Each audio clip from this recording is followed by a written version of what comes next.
তো নিজে নিজে চিঠি লেখে মানে আমাকে বলতেছে যে ওই ছেলেটা আমাকে একটা চিঠি দিছে। তো আমি বলতেছি ওই ছেলেটা তোমাকে চিঠি দিবে, আমি বিশ্বাস করি না। আর বাচ্চা মানে 8 মাস গর্ভাবস্থায় আমি। তো তখন কি বলছিল যে বাচ্চাটাকে নষ্ট করতে ফেলতে? তখন সে বলছিল এক পর্যায়ে যে বাচ্চাটা কি নষ্ট করা যাবে কিনা। তখন আমি বললাম তাকে যে না, আপনি তো ওই জন্য দায়ী না। তো উনি আমাকে জিজ্ঞেস করলো যে কেন তাহলে এগুলো করলে, আমাকে কেন ফাঁসি। তাসলিমা, বয়স কত আপনার? আমার বয়স 24 বছর। 24 বছর এই মুহূর্তে। আপনি কোন জেলায় জন্মগ্রহণ করেছেন? আমাদের বাড়ি হচ্ছে সিলেট সুনামগঞ্জ থানা।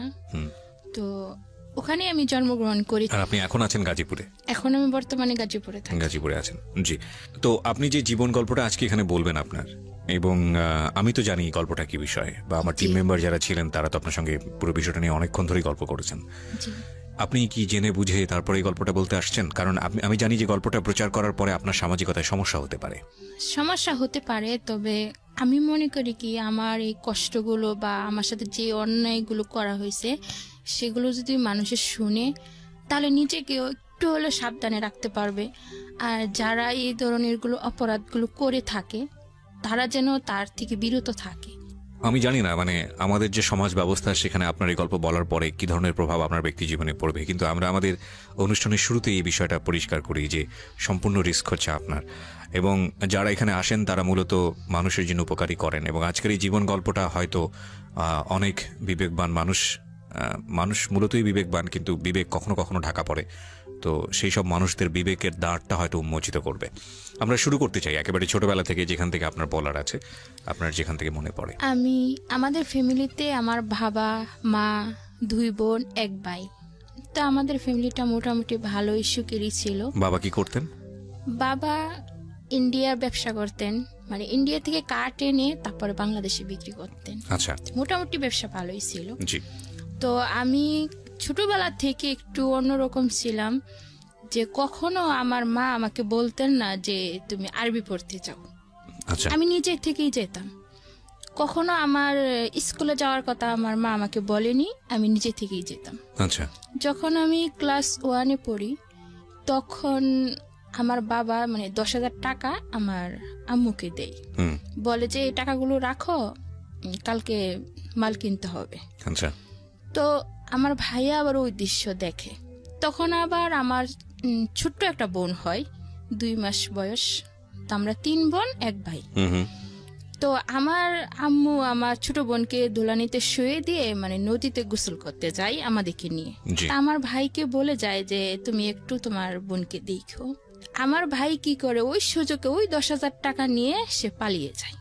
কোথায় যায় সে কেউ বলতে পারে না। আমার আম্মু অনেক কাঁদে, তাকে অনেক খুঁজে, কিন্তু কোথাও তাকে পাওয়া যায়নি। তো আমার বাবা একটু অন্যরকম ছিলেন, কারণ মেয়েদের পড়াশোনা করা বা ছেলেদের লেখাপড়া করানো এগুলো মানে পছন্দই করতেন না। আমার মা পছন্দ করতেন কিন্তু বাবা পছন্দ করতেন না। তো আমার ভাইয়া চলে যাওয়ার পর প্রায় 1 বছর মানে নিখোঁজ থাকে। আমার মা অনেক কান্নাকাটি করেন যে আমার ছেলেটা কি বেঁচে আছে নাকি মরে গেছে। তো বাবা বলতেন যে ঠিক আছে, আমি তোমার ছেলেকে খুঁজে নিয়ে আসবো। আপনার ভাইয়া যখন এরকম পালিয়ে যায় তখন তার বয়স কত? তখন তার বয়স 15 থেকে 16 বছর হবে। ঠিক আছে, তখন আপনার বয়স কত? তখন আমার বয়স, আমি ক্লাস 1-এ পড়ি, 5 বছর বয়স। তো ভাইয়াকে খুঁজতে খুঁজতে একসময় বাবা খুবই অসুস্থ হয়ে পড়েন। তো বাবা আমাদের ভৈরব রায়পুরা থানা, ওখানে আমার একটা হুপু আছে, হুপুর বাসাতে যান অসুস্থ অবস্থায়। তো ওখানে গেলে আমার হুপু দেখে চিকিৎসা করে, কিন্তু ভালো হয় না। জি। তো আমার হুপু বলতেছে যে ভাই তুমি তো এখানে আসছো, কিন্তু তুমি যদি এখানে মারা যাও তাহলে তোমার স্ত্রী সন্তান তোমাকে দেখতে পারবে না। এক কাজ করো, তুমি বাড়িতে চলে যাও। তা আমার মা এক কাজ করে, আমাকে নিয়ে অনেক দূরে একটা হুজুরের কাছে যায়। আচ্ছা। গিয়ে হুজুরের পায়ে হাতে ধরে কাঁদতে থাকে যে আমার একমাত্র ছেলে, তার বাবা অসুস্থ, এখন সে যদি বাড়িতে না আসে, যদি তার বাবা মারা যায় তাহলে আমার স্বামী বলে যে ও নাকি ওকে মাটিও দিতে পারবে না, তাহলে একটা সুখ থেকে যাবে। তো উনি বলে কি মা কেঁদো না। তো শনিবারে যাই আমাকে নিয়ে, তো উনি কিতাব দেখে 2টা তাবিজ লিখেন, যদি আপনার ছেলে জীবিত অবস্থায় থাকে তাহলে 7 দিনের ভিতরে ফিরবে, আর যদি না ফিরে তাহলে ভাববেন যে আপনার ছেলে মারা গেছে। তো আমার আম্মু আইনা তাই করে, শনিবারে তাবিজটা আইনা রাখে, দেখা যাচ্ছে বৃহস্পতিবার রাত্রে 9টার দিকে আমার ভাইয়া বাড়িতে পৌঁছে যায়। জি। তো আমার ভাইয়াকে দেখে আমার আম্মু অনেক কাঁদতে থাকে যে তোর বাবা অসুস্থ, তুই কোথায় হারিয়ে গেছিলি। তখন ভাইয়াও কাঁদতে থাকে, বাবার পায়ে যায় পড়ে, আমি ভুল করছি, আমাকে ক্ষমা করে দাও। তো আমার বাবা বলে কি, না, সন্তানে যতই ভুল করুক মা বাবার কাছে ভুল মনে হয় না, আমি তোমাকে ক্ষমা করে দিছি। তো আমার ভাইয়া আসার পরে 21 দিন পরে কি আমার বাবা মারা গেছে। তো আমার অনেক কষ্ট লাগে যে অল্প বয়সে, এত ছোট্ট বয়সে আমার বাবাকে আমরা হারিয়ে ফেললাম। তো এমনিতে অভাবের সংসার বেশি একটা উন্নত ছিল না।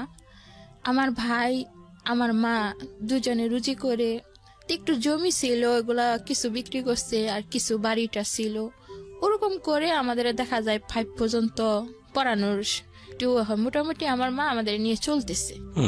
ঠিক ওই অবস্থা আমার 5-এর পরীক্ষা শেষ। তো আমার ভাইয়া চট্টগ্রামে থাকতো, ওখানে থেকে কাজ করতো। ওখানে আবার আমার বাবা আমার মাকে বিয়ে করার আগে আরেকটা বিয়ে করছিল। উনার ওই মানে আমার বড় আম্মু মারা গেছে। তো ওনার আবার একটি মেয়ে আছে, উনিও আবার চট্টগ্রামে থাকে, ওনার ওখানেই বিয়ে হয়। আমাকে নিয়ে আমার ভাই ওখানে যায় বেড়ানোর জন্য। তা আমি বেড়াতে যাই, আবার বোনের বাসায় থাকি। তো বোনের একটা দেওর আছে, মানে উনি মাঝে মাঝে আসতেন। তখন আমার বয়স মনে করেন 10 বছর বয়স। কিরকম জানি খারাপ নজরে তাকাইতেন আমার দিকে।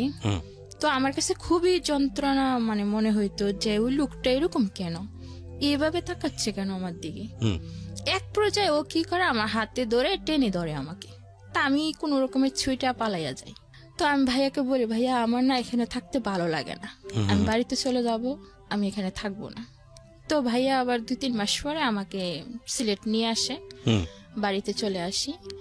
আসার পরে আমি আমার মামার ক্ষেত আছে, মানে আলু করে, অনেক কিছু চাষ করে ওরা, ওদের ওখানে যাই মানে আলু তোলার জন্য। তো মামা বলে কি যে না, তোরা আলু তুলবি না, তোদের আলু তোলার কোনো প্রয়োজন নেই, তোর মা ভালো না। তো এই কথাটা বলার পরে আমার অনেক খারাপ লাগে যে আমার মা ভালো না, কি করছে আমার মা, কাকে প্রশ্ন করব। একদিন মা বড়ই পারতে বড়ই গাছের তলায় যায় আর কি, অনেকটা দূরে। মানে মাকে কিভাবে প্রশ্ন করব, আর একাকে কোথাও আমি মাকে পাচ্ছি না যে এই প্রশ্নটা আমি করব। তো ওখানে যাওয়ার পরে আমি আমার আম্মুকে বলি যে মা, ওরা কি বলে এসব, লোকেরা বলে তুমি নাকি ভালো না, কি করছো মা তুমি? কই আমি তো কিছু করি নাই। তারপরে আমি মনে করেন সপ্তাহখানিক থাকার পরে আমি বুঝতে পারি এবং কি জানতে পারি যে আমাদের প্রতিবেশী একজন, মানে আমাদের সম্পর্কে দুঃসম্পর্কের মামা হয়, তার সাথে আমার মায়ের বিয়ে হয়ে যায়। তো আমার ভাইয়া আসছে, আমার ভাইয়া বাজারে ঘাটে যায়, সেও শুনে তার কাছে খুবই খারাপ লাগে, সম্মানে বাঁধে। তো আমার ভাইয়া এক পর্যায়ে রাগ করে বাড়ি বিক্রি করতে চাই। তো গ্রামের লোকজন কিছুতেই বাড়িটাকে বিক্রি করতে দেয় না। তো বলে কি, তুমি যখন বিয়ে বসে গেছো আমাদের দিকে তাকাইলে না, তাহলে আমার ভাই বোন নিয়ে আমি যেদিকে চোখ যাই আমি ওদিকে চলে যাব। তো উনি কি করেন, আমাদের 3 বোনকে নিয়ে চলে যেতে চাই। কিন্তু আমার ছোট্ট বোনটা ছোট্ট ছিল, 3 বছরের মতন। তো ওকে রেখে দেয় গ্রামের মানুষ, কিন্তু আমাদেরকে রাখেনি। তো আমরা 2 জনকে নিয়ে চট্টগ্রামে চলে যাই। যাওয়ার পর আমি এত ছোট যে কোথায় যে কাজ করব সেটা আমার পক্ষে সম্ভব না, বা কেউ আমাকে নিবেও না। তো ভাইয়া বলে যে কি কাজ করো, আমি একা কাজ করে তোমাদের পালবো। আবার আমার ছোট বোনটাকে স্কুলে ভর্তি করে দেয় ওখানে নিয়ে, কিন্তু আমাকে স্কুলে ভর্তি করে না, আমাকে কাজের জন্য চাপ দিতে থাকে। তো আমি বিভিন্ন অফিসে যাই চাকরি নেওয়ার জন্য, কিন্তু কোথাও আমার চাকরি হয় না। লাস্ট পর্যন্ত আমি একটা সুতার ফ্যাক্টরি, ওখানে গিয়ে কাজ করি। 1 সপ্তাহ কাজ করার পরে নাইট ডিউটি আসে। জীবনে কখনো জেগে থাকিনি। তো আমি 2 দিন নাইট করার পরে কি হয় যে জ্বর আসে আমার শরীরে, প্রচুর পরিমাণ জ্বর আসলে কি করে, আমি শুয়ে থাকি ঘরের ভিতরে, আমার ভাই একটা লাঠি নিয়ে আসে, আমাকে অনেক মারে যে তুই শুয়ে আসিস ডিউটি ফালাইয়া, তারপরে তোর চাকরিটা কি থাকবে, এরকম বলে।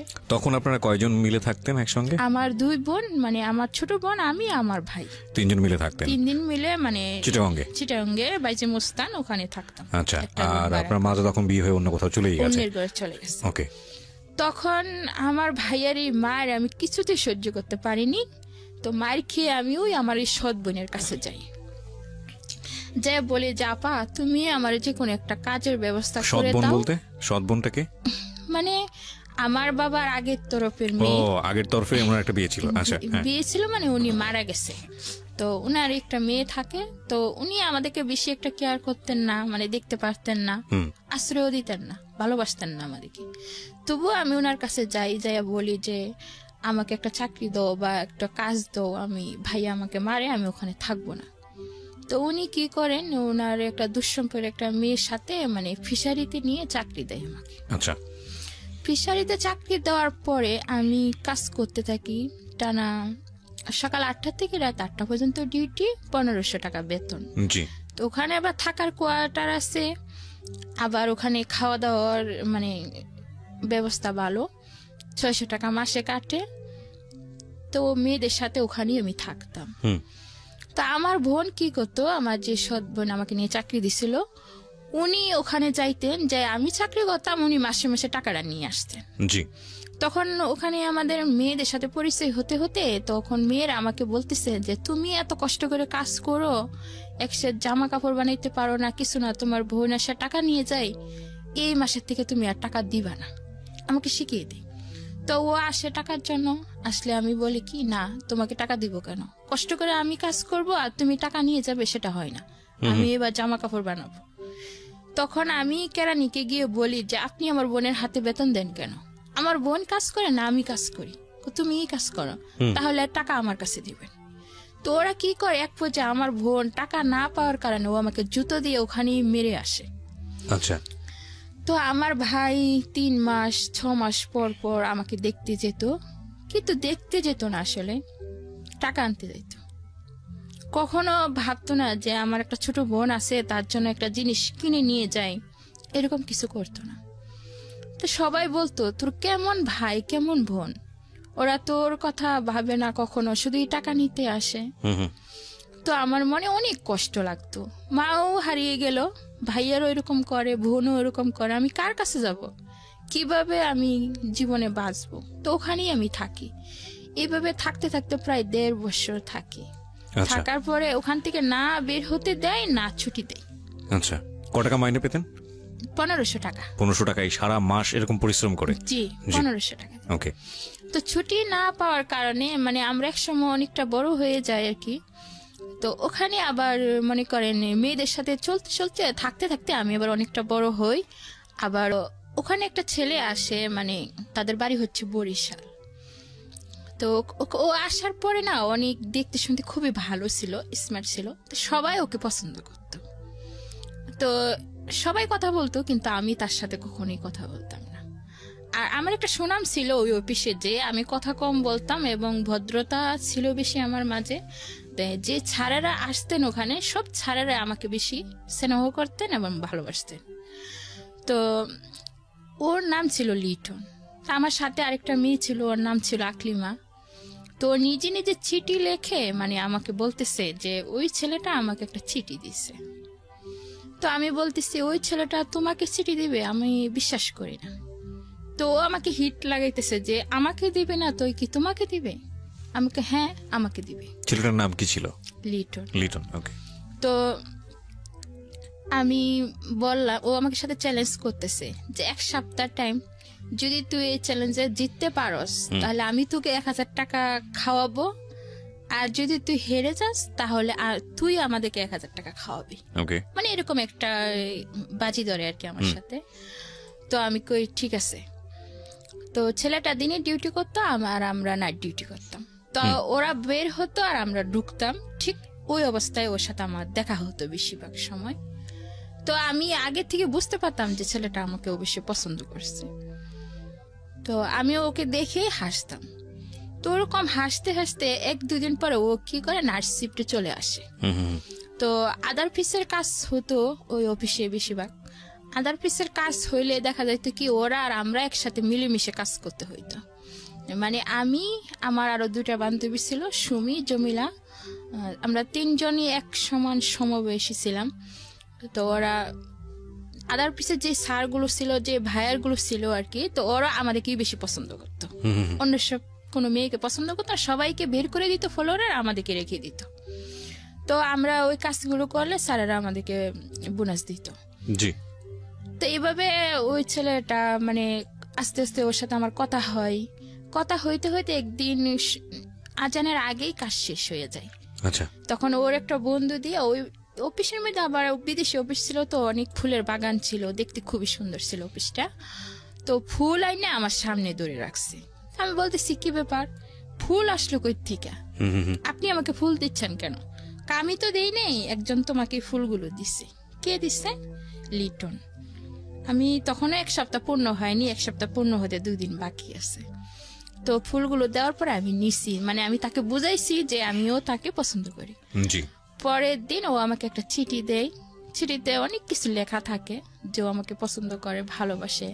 তখন এই চিঠিটা আমি আবার আমার ওই যার সাথে আমি মানে বাজিয়ে রাখছি তাকে পড়ে শোনাই। আমাকে, শুনো, তুমি আমাকে 1 সপ্তাহ সময় দিছিলে, আর 1 সপ্তাহের মধ্যেই আমি কিন্তু জিতে গেছি। তারপরে ও আমাকে 1000 টাকা দেয়, দিলে আমরা সবাই বান্ধবীরা মিলে খুব মজা করে খাই, মানে অনেক কিছু কিনে খাই। খাওয়ার পর আমার উদ্দেশ্য হলো যে আমি আর ওর সাথে কখনই কথা বলবো না, জাস্ট এটা একটা মজা ছিল। তো ও তো সত্যি সত্যি আমাকে মন থেকে ভালোবাসতো। তা আমি কথা না বলার কারণে সে আমাকে অনেক খুঁজতে থাকে, মানে আমাকে অনেক রিকোয়েস্ট করতে থাকে, সবাইকে দিয়ে খবর পাঠায়, সিটি দেয় যাতে আমি ওর সাথে 1 মিনিটের জন্য হলো কথা বলি আর কি। তো ওরকম করতে করতে ওর প্রতি আমার একটা মায়া কাজ করে, আমিও ওর সাথে কথা বলি। বলতে বলতে এক সময় একদম সুন্দর একটা সম্পর্কই তৈরি হয়ে যায় আমাদের মাঝে। তো 1.5 বছর হয়ে যাওয়ার পরে আবার কি হয় যে তার মধ্যে 6-7 মাসের বেতন আমাকে দেয়, আর 6-7 মাসের বেতন আমাদের ওরা আটকে দেয়। মানে আমরা ওখানে থাকতে চাচ্ছি না, মানে আমরা চলে যাব অন্য কোথাও। আচ্ছা। ওই গৃহবন্দী হয়ে থাকতে আমাদের ভালো লাগে না। আর ওদের কথা হচ্ছে যে ওই 3টা মেয়ে খুবই ভালো কাজ পারে, আমরা কখনো ওদেরকে হাতছাড়া করব না। তো আমাদেরকে ছুটি দেয় না, ওখানেই মানে বন্দী হয়ে থাকতে হয়। তো একদিন সকাল সকাল কাজ শেষ হয়ে যায়, তা আমরা বুদ্ধি করি, আমি, জমিলা আর সুমি, যে আমরা এখান থেকে পালিয়ে যাব, বেতন যা আছে এগুলো সব ফেলে পালিয়ে যাব, এখানে থাকবো না, গৃহবন্দী হয়ে থাকতে ভালো লাগে না।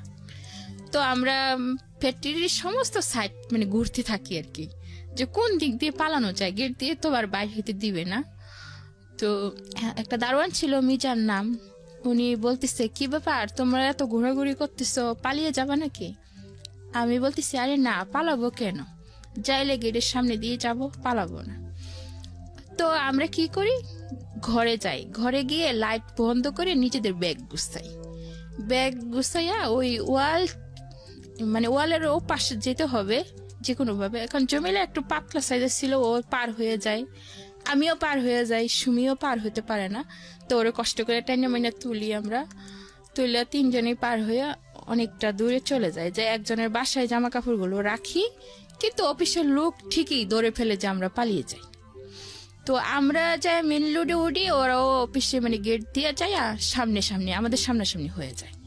এখন আমরা খুবই ভয় পাইতেছি যে ওরা তো আমাদেরকে এখন ধরে নিয়ে যাবে, এখন কি করব। তো রিক্সাওয়ালাকে বলি যে আমাদেরকে নিয়ে যান, ওনারা নেই না। বাসওয়ালাকে বলি যে আমাদেরকে নিয়ে যান, ওনারাও নিচ্ছেন না। তখন আজানের পর একদম কোনো মানুষ নাই রাস্তাঘাটে। এভাবে করতে করতে আমরা কি করি, একসময় দৌড়াইতে থাকি, 3জনই দৌড়াইতে থাকি। তো ওরা আমাদের পিছনে দৌড়াইতে থাকে, আমরাও দৌড়াইতে থাকি। দৌড়াইতে একদম চন্দননগর এলাকা, মানে অলিগলি এলাকা, ওটার ভিতরে ঢুকে যায় পাহাড়ি এলাকা। দৌড়াইতে আবার ওখানে গিয়ে আবার একটা খাল আছে অনেক বড়, যাকে বলে আর কি হাক্কা বলে, মানে অনেক দূরে একটা করে মানে ভাস দেওয়া। তো জমিলা ওই হাক্কাটা পার হয়ে যায়, কিন্তু আমরা 2জন আর পার হতে পারি না। তো আমরা থেকে যাই, তো দেখি কি ওরা চলে আসতেছে। তো এই অবস্থায় কি করি, পাশে একটা মানে বাড়ি ছিল, ও বাড়িতে যে আমরা ঢুকে যাই, ওরা খালি দরজা খুলে, আর আমরা গিয়ে কি করি, আমি যে দরজার পিছনে লুকাই, ও যে একদম খাটের নিচে লুকাই। তো ওরা কি করে আইসা আমাদের ধরে ফেলে, আমরা দুইজনকে ধরে তারপরে আমরা বলি কি না আমরা যাব না, তোমরা ওখানে বেতন দেয় না, আমাদেরকে ছুটি দেয় না, এই জন্য আমরা পালাইছি, তোমরা আমাদেরকে ধরে নিতে আসছো কেন, আমরা যাব না। ওদের উদ্দেশ্য হলো আমাকে ধরে নিয়ে যাবে। তা ওরা আমাদেরকে নিয়ে আসে অফিসের ভিতরে, আনার সময় আমাদেরকে হাতে ধরে ধরে আনতে চাই, পরে বলি কি খবরদার হাতে ধরবা না, কারণ আমরা তো চুরি করি নাই, তোমাদের কোনো জিনিস তো চুরি করি নাই, তো তোমরা হাতে ধরে নিয়ে গেলে মানুষে দেখবে, তাহলে কিছু মনে করবে, আমরা এভাবে যদি না ধরো আমাদেরকে ছেড়ে দাও, আমরা নিজে নিজেই অফিসের ভিতরে যাব। অফিসের ভিতরে গেলে প্রথম অবস্থায় যা হয়, একটা দারোয়ান ওই যে মিজান, ও আমাদের উপরে মানে আসে, মারতে আসে, যে তোরা পালাইলি কেন, সব চাপটা তো আমার উপরে পড়বে। মারতে আসলে আবার অনেক লোক আছে, তারা বাধা দেয়, তা আনে কেরানি আইনে কি করে আমাদের একটা রুমের ভিতরে বন্দি করে রাখে। শুধু বন্দি করে রাখে না, উনি আইসার জাস্ট কয়েকটা থাপ্পড় মারে আমার গালে, যে আমি একদমই পড়ে যাই, যে পালাইলি কেন। আর সুমিকে তো কয়েকটা থাপ্পড় দিলে পড়ে যায়, ও পড়ে গেলে ওর বুকের উপরে পাড়া দিয়ে ধরে। কে করে কাজটা? কেরানি, মানে কন্ট্রাক্টদারও আছে, মানে যে কেরানি আমাদের দেখাশোনা করতো, বেতন দিত, উনি এই কাজটা করে। মানে বাসা থেকে কেন পালালি, মানে ওখান থেকে আমরা কেন পালাম, মানে কাজের ওই জায়গাটা থেকে কেন পালালি? জি, কাজের ওই জায়গা থেকে কেন পালালাম। তো বলে যে কি, মানে যে বুয়া রান্না বান্না করতো মেস, ওনাদেরকে বলে দেওয়া হয় ওদের দুইজনকে আজকে সারাদিনও খাবার দিবি না, এবং কি একটা ঘরের মধ্যে রেখে আমাদেরকে তালা মেরে দেয় পুরোপুরি। তো আমরা দুজন ওখানে সকালও খাবার নাই, দুপুর। আচ্ছা, আমি খাবারের জায়গায় আসছি, তার আগে একটু বলেন তোমাকে কাজটা কি ছিল আপনাদের? কাজটা ছিল মাছ প্যাকেট করা, যে মানে বিভিন্ন জায়গা থেকে অনেক ধরনের মাছ আসতো এখানে। এই মাছটা কোথায় যেত? ওটা বিদেশ যেত, বিদেশ চলে যেত। আচ্ছা, তো ওই ফ্যাক্টরিতে আপনারা মূলত মাছ প্যাকেট করার কাজ করতেন? আচ্ছা, ঠিক আছে, বলেন তারপরে আমরা না খেয়ে সারাদিন থাকি। তো সন্ধ্যা হয়ে গেলে মানে আমার খুবই খারাপ লাগে যে কখনো না খেয়ে থাকিনি, আজকে সমস্ত দিন না খেয়ে থাকলাম, বা ওরা আমাদের উপর মারধর করলো। তা আমি সুমি আবার পড়তে জানতো না, লিখতেও জানতো না, তা আমি তো আবার একটু লিখতে জানতাম। তো আমি একটা চিঠি লিখে জানালা দিয়ে ফেলে দিই। তো ফেলে দিলে কি হয়, যে কোনো একজন অবশ্যই চিঠিটা পাই, পাওয়ার পরে আমি চিঠিতে লিখি যে আমরা অনেক কষ্ট আছি, প্লিজ আমাদেরকে সাহায্য করুন। তো উনি এই চিঠিটা নিয়ে যে জমিলা আমার যে বান্ধবীটা পালাইয়া গেছে, ওর বোনের কাছে যায়, যা বলে কি তোমার বোন আর ওই যে দুই বোন তারা পালাইছিল, কিন্তু ওরা তো জমিলা কোথায় জানি হারিয়ে গেছে, আর ওদের তো ধরে নিয়ে গেছে, ধরে নিয়ে অনেক মারধর করতেছে, না খাওয়াই রাখছে। তো উনাকে আমরা আপা বলে ডাকতাম, ওনার নাম ছিল আমেনা, ওদের বাড়ি হচ্ছে কক্সবাজারে। তো উনি আবার আমাকে খুবই মায়া করতেন।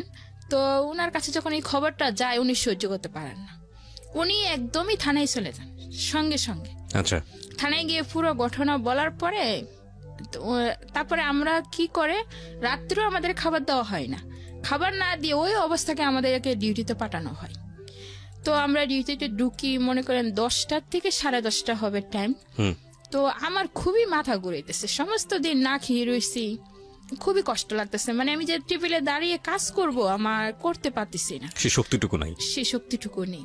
তো আমি সুমিকে বললাম যে সুমি চল আমরা বাহিরে চলে যাব, কাজ করব না, মেরে ফেলবে।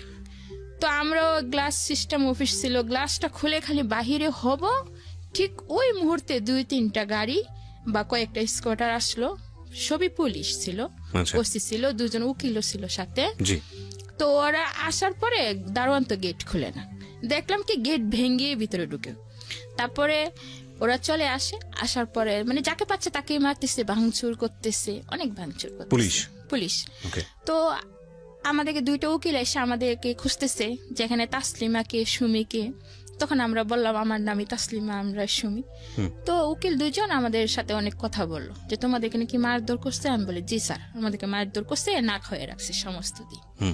তো ওনারা মনে করেন কেরানিকে পায়নি, কেরানি লুকিয়ে যায়, তো ওকে ধরতে পারে না। তো ওনারা চলে যাচ্ছে এক পর্যায়ে ভাঙচুর করার পরে। তো ওখানে আমি উকিলকে বললাম যে আপনারা তো চলেই যাচ্ছেন, আপনারা চলে যাওয়ার পরে হয়তো আজকে আমাদেরকে রাত্রে এখানে জবাই করে রাখবে। পরে বলে কি কার এত বড় সাহস যে তোমাদেরকে জবাই করবে। আমি বলি কি ওরা যখন আমাদেরকে হাত তুলতে পারছে, সারাদিন না খেয়ে রাখতে পারছে, তো মারতেও পারবে আবার। তখন উকিলের একটা ব্যবস্থা মানে ওসির কাছে বললো। তো ওই অফিসের একজন স্যার আর কি, যার মানে ক্ষমতা আছে ভালো, তো ওনাকে ডাকে বলে কি এই মেয়ে 2জন আপনার জিম্মায়, যদি ওদের কিছু হয় তাহলে মনে করেন আপনার অনেক অবস্থা খারাপ হয়ে যাবে। তো ওই স্যার আমাদেরকে রিস্ক গুচ্ছা রাখে, যতদিন পর্যন্ত আমার বান্ধবী জমিলাকে খুঁজে না পাওয়া যাবে ততদিন আমাদেরকে এই অফিসে থাকতে হবে। তখন আমরা থাকি এখানে। তো জমিলা অবশ্যই কোথায় জানি ও হারিয়ে যায়, পাহাড়ের মধ্যে লুকিয়ে ছিল। তো লুকিয়ে থাকার পর এক পর্যায়ে ও নিজের কানে একজোর সোনার দুল ছিল, ওগুলো বিক্রি করার পর ও বাড়ি চলে যায়। ওরা আবার লুক রাইখা মানে পুলিশও যায়, ওকে বাড়িতে যায় খুঁজে পায়। তো ওরা আবার চট্টগ্রামে নিয়ে আসে। তো এইভাবে আসার পরে আমাদের 3 জনকেই কুড়ে নিয়ে যাওয়া হয় আর কি। আচ্ছা, কুড়ে নিয়ে যাওয়ার পরে আমরা সাক্ষ্য দিই যা যা হয়েছে। তো কুড়ে থেকে আদেশ করা হয়েছে যে মেয়েদের 1 বছরের যে টোটাল বেতনটা ওরা পাবে, সেই বেতনগুলো আমাদের উকিলের মাধ্যমে বা ওসি থেকে দেওয়া হবে, এবং কি প্রত্যেকটা মেয়েকে গার্জিয়ান অনুযায়ী বাড়িতে পাঠাতে হবে। আর যার গার্জিয়ান নেই তাকে পুলিশ সহকারে বাড়িতে দিয়ে আসবে। জি। তখন আমি যে আমার যে বোনটা ছিল না, যে জুতা দিয়ে আমাকে মারছিল, আমার সৎ বোনটা, আমি ওদেরকে একটা পরিচয় দিতে চাইনি, কারণ ওরা তো লুবি। যে 1 বছরের বেতন আমি পাইতাম ওরা হয়তো বা জানলে ওরা নিয়ে যাবে। তো ওরা কিভাবে জানি খবর জানে যায় না, ওই দিন উপস্থিত থাকে ওখানে। আচ্ছা। জমিলার বোনের কাছে জমিলাকে হাতে তুলে দেওয়া হয়, আর আমাকে ডাকে স্যারেরা যে আমার দুলাভাই আর ওই জাহাপা আসে ওদের সাথে যাওয়ার জন্য। তখন আমি ওইটা বললাম কি যে ওনারা কারা, ওনারা আমার আপা হয় না। তখন ওসি আমাকে একটা ধমক দেয়, কে মেয়ে চুপ থাকো, নিজের বোনকে চিনতে পারো না। তখন বাধ্য হয়ে ওদের কাছে যেতে হয় আর কি। তো টোটালি আমার বেতন 8 থেকে 10,000 টাকার মতো আসে। তো ওই টাকাটা আবার আমার আপার কাছে দেওয়া হয়। জি। আমার আপা ওই টাকাটা পুরাটাই আত্মসাৎ করে ফেলে। আমি ওকে অনেক রিকোয়েস্ট করি যে আপা আমি তো ওখান থেকে চলে আসছি চাকরি ছেড়ে, আমি কি খাবো কি করব, তো আমারে তুমি 1,000 টাকা হলো দাও। কিন্তু একটা টাকাও সেদিন ও আমাকে দেয়নি, পুরোটাই আত্মসাৎ করে। আপনার এই সৎ বোন? জি। তখন আমি কয় টাকা পেয়েছিলেন 1 বছর কাজ করে? 10,000 টাকার মতো হবে টোটালি। মাত্র? আজকে মাত্র তো আমার জায়গা থেকে বা যারা শুনছেন তাদের অনেকের জায়গা থেকে, কিন্তু এই 10,000 টাকার জন্য ওকে 1 বছর পরিশ্রম করতে হয়েছে এবং সেই টাকাটাও আত্মসাৎ হয়েছে। গল্প কিন্তু এটা না প্রিয় শ্রোতা, গল্প সামনে। হ্যাঁ বলেন। তারপরে আমি ওখান থেকে মনে করেন মোহাম্মদনগর যেখানে বলে মানে একজনের বাসায় আমি আশ্রয় নিই, তাকে আমি কাকা রাখতাম। উনি আমাকে মেয়ের মতোই স্নেহ করতেন। আচ্ছা। তো উনার বাসায় আমি থাকতাম। থাকার পরে আমি একটা ছোট একটা অফিসে চাকরি নিয়ে নিই, গার্মেন্টসে যেটা বলে, হেল্পারি করতাম। 900 টাকা বেতন, মাত্র 900 টাকা বেতন, মানে ওভার টাইম নিয়ে টোটালি মাসে 1500 টাকা। সেই আগের জায়গার মতোই 1500 টাকা পেতাম। 1,000 টাকা ওদের মানে খাওয়ার খরচ দিতাম, আর 500 টাকা থাকতো মাস শেষ হলে, ওটা দিয়ে আমার যা ভালো লাগতো তাই কিনতাম। তো এভাবে থাকতে থাকি। এক পর্যায়ে আমার ভাই বিয়ে করে। তখন বিয়ে করার পরে চট্টগ্রামে আবার যাই। যাওয়ার পরে আমি যে বাসায় থাকি ওই বাসার থেকে আমাকে নিতে আসলে আমি চাইতে রাজি হই না, কারণ আমি যখন বিপদে ছিলাম তখন তুমি পাশে ছিলে না, তুমি আমাকে মেরে ঘর থেকে বের করে দিছো, আমি এখন তোমার সাথে যাব না। এক পর্যায়ে আমার ভাই বলে কি আপনারা ওর জায়গায় সকালে কাজ করতে হয়, বিকালে কাজ করতে হয়, অফিসে কাজ করতে হয়। তো আমার ভাবিও ভালো না, মানে ঠিক মতো বাজার করতো না। তা আমার কাছে অনেকই খারাপ লাগতো আর কি।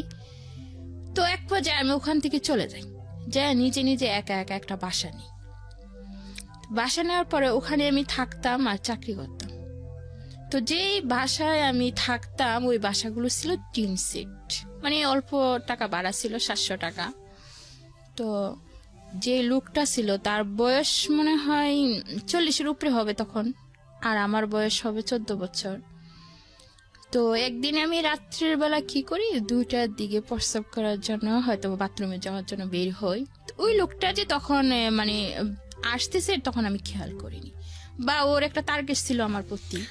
এখানে একটু থামাচ্ছি আপনাকে। যে লোকটা আপনি যে লোকটা সম্পর্কে বলছেন, এই লোকটা কি হতো বা আশেপাশে কোথায় থাকতো তারপর যদি একটু বলতেন। ওনার বাড়ি এটা, আর ওই ওনার লোকটারই বাড়ি, বাড়িতে আমি ভাড়া থাকতাম। ওনার বাড়িতে আপনি ভাড়া থাকতেন, এবং এই ভাড়া থাকা কি ওনার সঙ্গে যোগাযোগ করে আপনি বাড়িতে উঠেছিলেন নাকি কারো মাধ্যমে? ওনার সাথে যোগাযোগ করে না, মানে ওনারা রুম ভাড়া দিচ্ছে আর আমার কাকা আমাকে ওই রুমটা নিয়ে দেয়। আচ্ছা আচ্ছা, যে ঠিক আছে। কাকা মানে কি সম্পর্কের কাকা? সম্পর্কের না, ওই যে বললাম যে আমাকে আশ্রয় দিছিল, তাদের বাসায় থাকছিলাম, ওই কাকাই আমাকে রুমটা। ঠিক আছে। তো আপনাকে যখন রুমটা নিতে তখন বাড়িওয়ালার সঙ্গে কথা বলেনি? যে বাড়িওয়ালার সাথেও কথা বলা হয়েছে, এবং ওনার ওয়াইফ আছে, ওনার একটা মেয়ে আছে, ওনার একটা ছেলে আছে। আমি তাদের নামগুলো বলি। লোকটার নাম হচ্ছে আনুমিয়া, আর ওর একটা মেয়ে ছিল, মেয়েটার নাম ছিল বেবি এবং ছেলেটার নাম ছিল সাব্বির। ওকে। এবং তারা নাসিরাবাদ এলাকা, চট্টগ্রাম শান্তিনগরে তাদের বাড়িটা ছিল আর কি। ওকে, বলেন আপনি। হ্যাঁ, তো আমি যখন ওদের বাড়িতে ভাড়া থাকতাম, এই অবস্থায় যখন ও আমাকে দেখে ফেলে রাতে 2টা বাজে, তখন সে আমার ঘরে ঢুকে যায়। এক পর্যায়ে আপনি কি আলাদা থাকতেন, একা একটা রুমে? একা এক রুমে থাকতাম। তো আমার ঘরে ঢুকে গেলে আমি আবার বলি যে এত রাতে আপনি আমার ঘরে আসলেন কেন, কি দরকারে আসলেন? তো ও কিছু বলে না, কেমনি আসলাম। তো এক পর্যায়ে ও কি করে, আমার মুখ চাইপা ধরে। তা আমি ওর সাথে অনেক জোরাজোরি করলো, কিন্তু আমি শক্তিতে অবশ্য পারি না। সেই রাতেও সে আমাকে রেপ করে। তো বলে কি চিল্লাচিল্লি করে কোনো লাভ নেই, চিল্লাচিল্লি করলে নিজের মান সম্মানই যাবে, তোমাকে লোকে খারাপ বলবে, আমাকে কিছু বলবে না। তো আমি পরের দিন অফিসে চলে যাই, কিন্তু অনেক কাঁদতে থাকি যে এটা কি হলো আমার সাথে, আমি তো কোনো অন্যায় করিনি, তবে ওই লোকটা এত খারাপ কেন? তো আমার একা থাকতে খুবই ভয় লাগতো ওই বাড়িতে, ওই ঘটনার পর থেকে। তো আমার আরেকটা মানে মেয়ে আর কি, তাকে আমি ভাবি ডাকতাম সম্পর্কে। তো ওর কাছে যাই বলি যে ভাবি, ওই বাসায় থাকতে না আমার খুবই খারাপ লাগে, রাত্রে একা একা, ওই লোকটা জানি কেমন, মানে পুরোটা তাকে আর খুলে বলি না। আচ্ছা। তো ও বলে কি ঠিক আছে তুই আমার কাছে থাক। তো আমি বললাম কি তাহলে ভাইয়া কোথায় থাকবে? তো কাজে চলে যাবে, তো তুই আমার কাছেই থাক আজকে রাত্রে। ওর আবার ছোট একটা বাচ্চা হয়, 2-2.5 মাসের। তো আমি ওই বাসায় ওর সাথে ঘুমিয়ে পড়ি। ওর স্বামী বলে যে কি আমি আজকে রাত্রে বাসায় আসবো না। ও আমাকে দেখে যায় যে আমি ওর বাসায় আসি বর্তমানে। ও রাতের প্রায় 1টার দিকে চলে আসে। ওর হাজবেন্ড চলে আসলে এক পর্যায়ে আমি তো ঘুমিয়ে থাকি, আর কিছু বলতে পারতেছি না, কারণ সারাদিন কাজ করছি, আমার শরীর খুবই দুর্বল, আমি ঘুমিয়ে পড়ি। আর ওর হাজবেন্ড আসার পরে কি হয় যে ওর ছোট বাচ্চাটাকে কোলে নিয়ে ওর বউ বসে থাকে, আর ওর হাজবেন্ড চাচ্ছে যে আমার এখানে আসবে, আমার কাছে আসবে। আর ওর বউ চাচ্ছে যে কি ছোট্ট একটা মেয়ে বা এমন একটা ইতিম মেয়ে, তুমি ওর কাছে যেও না বা ওকে নষ্ট করো না। মানে ওদের মধ্যে তকাতকি হচ্ছে, বউ বাধা দিচ্ছে আর ও চাচ্ছে যে আমার এখানে আসবে। বা আপনি তো ঘুমিয়েছিলেন তখন, আপনি তো জানেন। আমি তো তখন ঘুমিয়েছিলাম। রাইট। তো এরকম প্রচার করতে করতে ওই যে বউকে 2-3টা থাপ্পড় মারে ওর বউ যখন কাঁদতে থাকে না, ওই কাঁদা শব্দে আমার ঘুম হঠাৎ করে ভেঙে যায়। তো এবং কি কাঁদার শব্দে আর ওই যে লোকটা আছে না, ওর একটা হাতও আবার আমার কাছে চলে আসে। ও মানে পুরোপুরি আমাকে করার জন্য প্রস্তুতি নিচ্ছে আর কি। তো এই অবস্থায় আমার ঘুম ভেঙে যায়। ঘুম ভেঙে গেলে আমি লাইটটা জ্বালিয়ে দিই আর কি, ঘরে যে লাইটটা থাকে জ্বালানোর পরে দেখি এই অবস্থা, ভাবি বসে বসে কাঁদতেছে আর ওই অবস্থা। তো আমি ওদের কিচ্ছু বলি না, তো রাত্রের বেলা না বলে সোজা দরজাটা খুলে বাহিরে চলে যায়। বাহিরে গিয়ে গেটটা খুলে একদম আমার বাসায় চলে যায়। তখন রাতের বাজে 2টা। আপনার বাসার দূরত্ব কতটুকু ছিল ওখান থেকে? দূরত্ব ছিল 5 মিনিট। আচ্ছা, এই রাত 2টার সময় 5 মিনিট হেঁটে আপনি চলে যাই। মানে তখন আমার মাথায় প্রচুর রাগ ছিল যে কি করব না করব কিছু জানি না, কিন্তু আমাকে বাসায় যেতেই হবে। সিনারিটা লক্ষ্য করেন যে একটা মেয়ে যদি ফ্যামিলিতে শেল্টার না পায়, ফ্যামিলিতে যদি তার মাথার উপরে মানে অভিভাবকের মতো কেউ না থাকে, তাহলে একটা মেয়ের জীবন কতটা ভার্নারেবল হয়। এবং এটা আমাদের এই জীবন গল্পে আজকে প্রথম না, আমরা আমাদের এই জীবন গল্পে অনেকবার এটা দেখিয়েছি, ভয়াবহভাবে দেখিয়েছি। আজকে হয়তোবা সেটা আরো এক্সট্রিম লেভেলে যাবে। এবং শুধু একটা কথাই বলতে চাই, খুব মনোযোগ দিয়ে শুনুন, সিচুয়েশন না, একটা মানুষের জীবনকে চিন্তা করুন।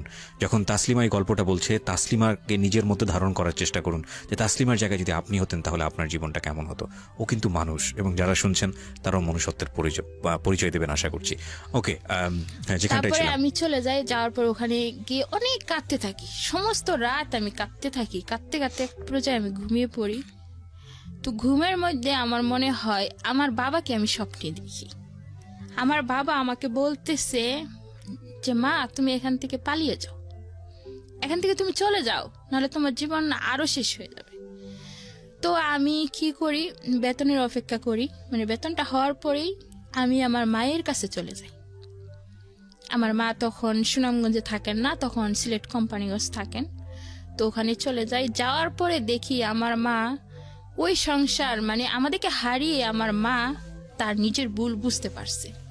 বুঝার পরে সে ওই সংসার থেকে চলে আসছে, এবং ওই সংসারে গিয়ে আমার মার একটা মেয়ে হয়েছে।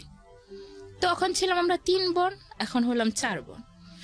তো ওখানে যাওয়ার পরেও আমার ভাইয়া বিয়ে করে ফেলছে, তার সংসার নিয়ে ব্যস্ত। আমার মা একা একা থাকে, আমার 2টা বোনকে পালে, আবার 3 বোনকে পালে। এখন আমিও যদি ওখানে বসে থাকি তাহলে আমার মার এমনি অবস্থা খুবই খারাপ। আর আমাদের দেশে যে জমিটা ছিল, আমার ভাই ওটা বন্ধক দেয়, বন্ধক দিলে আরেকজন ডুপ্লিকেট করে ওটা লিখে নেয়।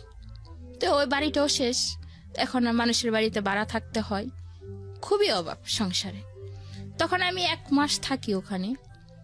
থাকার পরে যেটা হয় আর কি, মেয়েদের যে মানে মাসে মাসে পিরিয়ড হয় আর কি, এটা হয়ই না। আমি না হওয়ার কারণে আমি কাউকে জিজ্ঞেস করি, একজনকে জিজ্ঞেস করি, তখন সে পাত্তা দেয় না, বলে কি তুই তো আবি এটা মেয়ে, তোর কি হবে, মানে উনি আরো হাসে। তো ওই জিনিসটা আমি কারোর কাছে কিছু বলতেও পারতেছি না, বা জিনিসটা নিয়ে কোনো আলোচনা যে করব সেটাও পারতেছি না। মানে আপনার মধ্যে কি কোনো ভয় বা সংশয় ছিল, বা আপনি কি বিষয়গুলো জানতেন যে এটা না হওয়ার মানেটা কি? অবশ্যই জানতাম না যে এভাবে। সেটাই আমার প্রশ্ন ছিল, যে আপনি জানতেন না বিষয়টা? জানতাম না। ওকে, তারপর? তো আমি ওখান থেকে আবার চট্টগ্রামে চলে যাই। যাওয়ার পরে ওখানে থাকি না, তখন আমি কাকার সাথে যোগাযোগ করি যে কাকা আমি শান্তিনগর আর থাকবো না। তখন কাকা এক জায়গায় চাকরি করতেন, তো ওখানে আমাকে একটা বাসা নিয়ে দেন। উনি কোনো খারাপ ছিলেন না, আমাকে নিজের মেয়ের মতোই দেখতেন।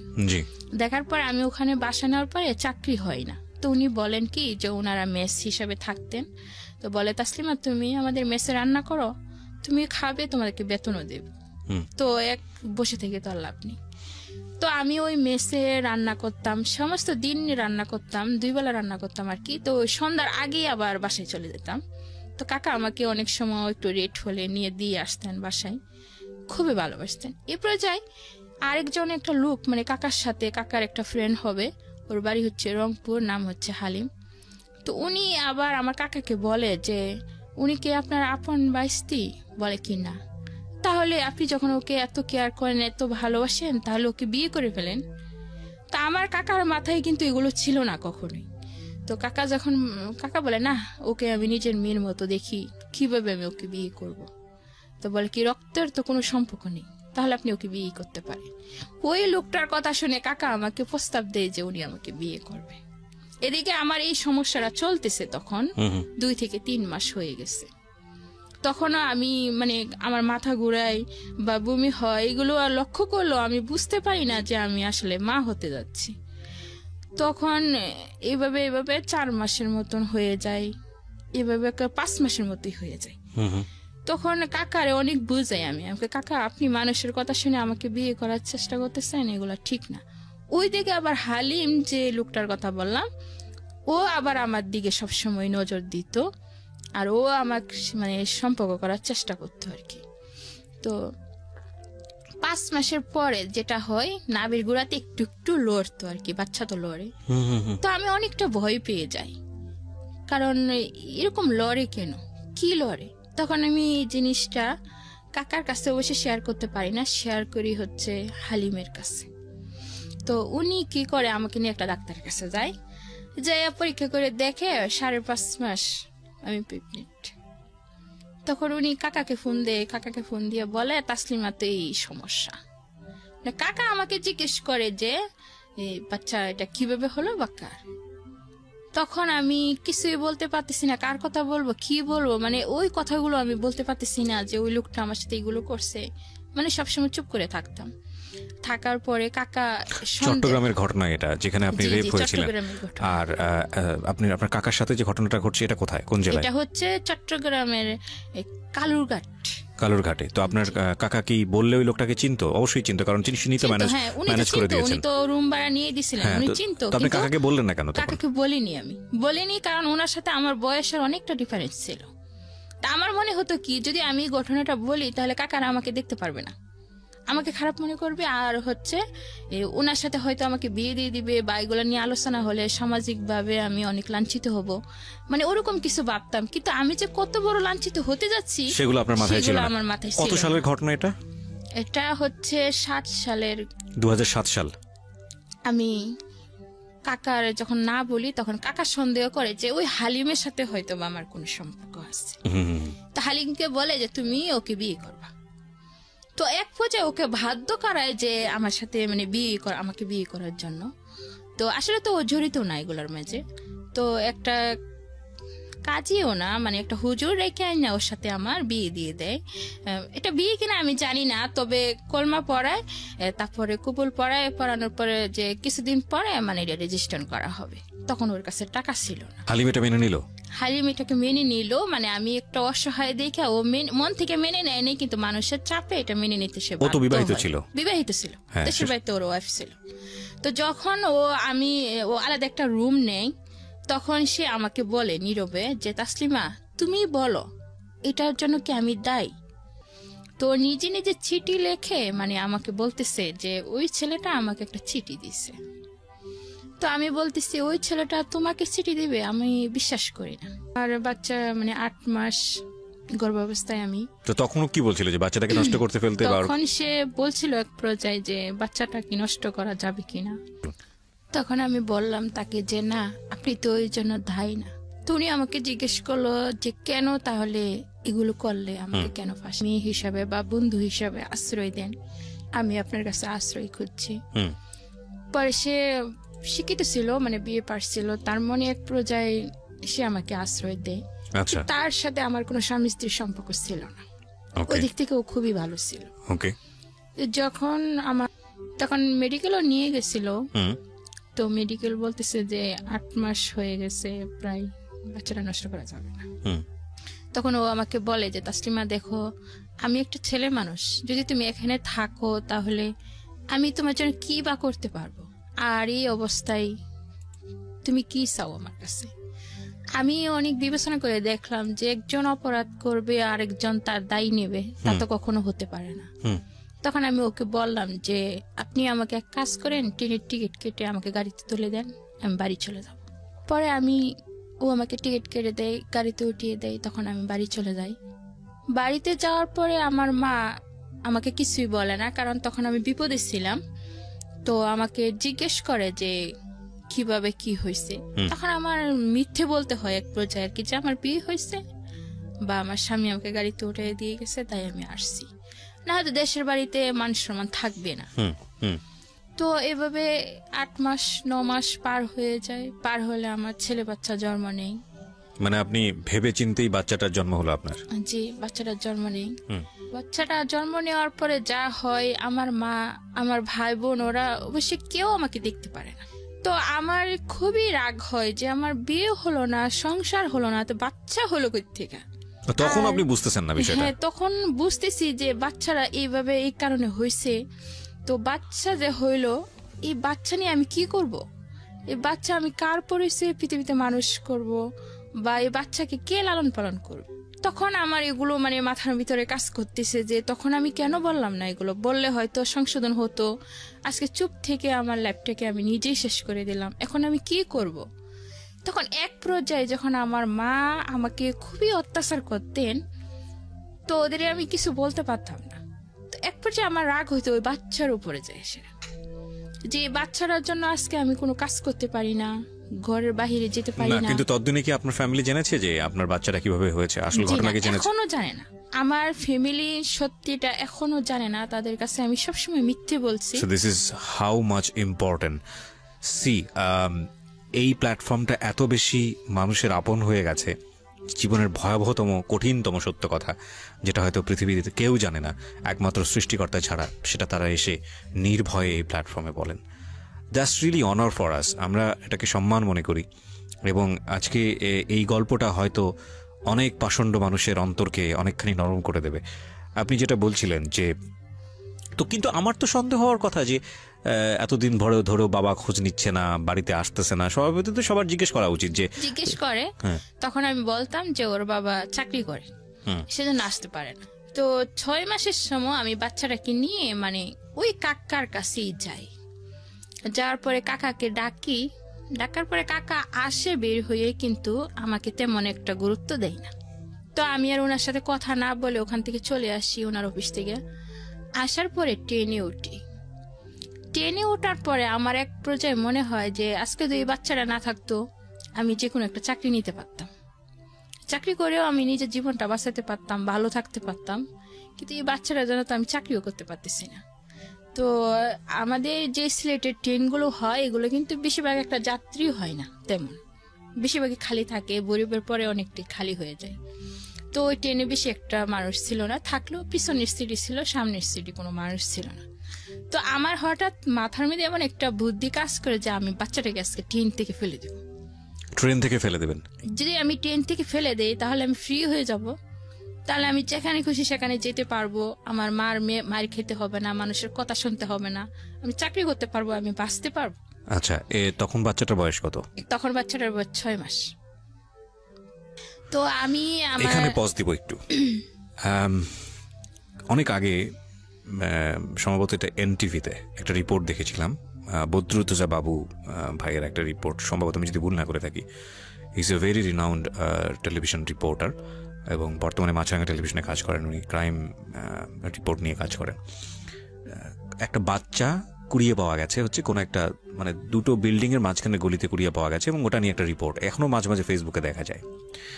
এবং ওই বাচ্চাটা কুড়িয়ে পাওয়ার পরে বাচ্চাটাকে ট্রিটমেন্ট করা হচ্ছে, সেভ করার চেষ্টা করা হচ্ছে, বিভিন্ন ইনভেস্টিগেটেড করা হচ্ছে।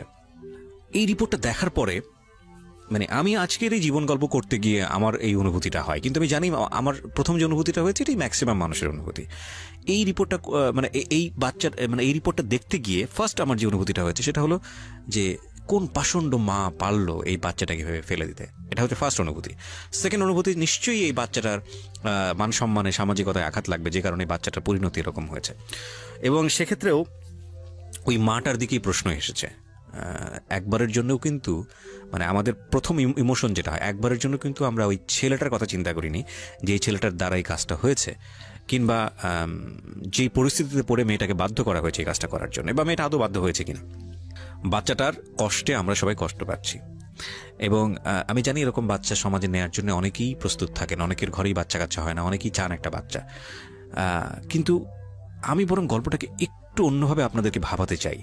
দেখুন, কতটা শক্তিশালী ভয়াবহ একটা ব্যাকগ্রাউন্ড থাকলে, কতটা শক্তিশালী কারণ থাকলে, মা তো মাই, সে যেই হোক না, যে অবস্থায় হোক না কেন, একটা মা তার সন্তানকে ফেলে দিতে পারেন।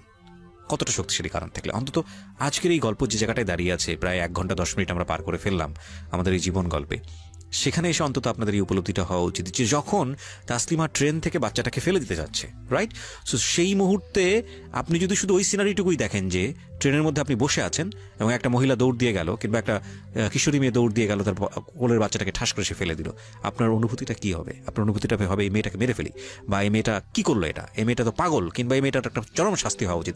আপনার যা ইচ্ছা আপনি সেটা করার চেষ্টা করবেন। কিন্তু আপনি যদি এই লম্বা ব্যাকগ্রাউন্ডটা জানেন, আপনি কি পারবেন ওর দিকে আঙ্গুলটা তুলতে?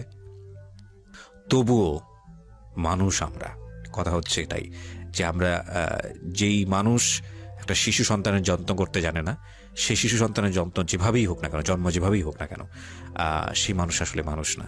আমরা সেই জায়গাটা থেকেই তাসলিমাকে আরো গল্পটা সামনের দিকে এগিয়ে নিতে সুযোগ দিব, দেখি সে কি করেছে। হ্যাঁ, ট্রেনের ভিতরে আপনি বাচ্চাটা ফেলে দেওয়ার প্ল্যান করছিলেন, তারপরে আমি যখন তাকে ফেলে দিতে চাচ্ছি, ঠিক ওই মুহূর্তে ও আমার গলার মধ্যে জড়িয়ে ধরে। তখন আমি কিন্তু ওর দিকটা মানে জানালার পাশে ওকে নিয়ে গেছিলাম। ঠিক যখন ও আমার গলায়তে জড়িয়ে ধরে, তখন আমার ওর জন্য খুবই মায়া হয় যে আমি 10 মাস 10 দিন গর্ভে ধারণ করলাম, জন্ম দিলাম, এতদিন পর্যন্ত তাকে আমি লালন পালন করলাম, বুকে দুধ খাওয়ালাম, অবশেষে আমি তাকে ট্রেনের নিচে ফেলে দিব না। তখন আমি ওকে বুকে জড়িয়ে ধরলাম। তো ওকে নিয়ে আমি আবার বাড়িতে ফিরে যাই। আপনার একবারের জন্য চিন্তা হয়নি যে ট্রেনের ভিতরে তো অনেক লোকজন আছে, আপনি ফেলে দেওয়ার পরে কি অবস্থাটা দাঁড়াবে? সেটা তো আর ভাবিনি। তখন তো আমি শুধু এটাই ভাবছি যে আমাকে বাঁচতে হবে, আমাকে ফ্রি করে দেখ, আমাকে হতে হবে, মুক্ত হতে হবে অভিশপ্ত জীবন থেকে। তো যখন আমি বাচ্চাটাকে নিয়ে বাড়িতে ফিরে যাই, তো আবার সে একই অবস্থা, আমার মা অত্যাচার করতে থাকে। আচ্ছা, তখন পর্যন্ত জানে না যে এই বাচ্চাটার আসলে কার ওরসে জন্ম হয়েছে। আমি জানি না যে আজ পর্যন্ত সে জানে কিনা।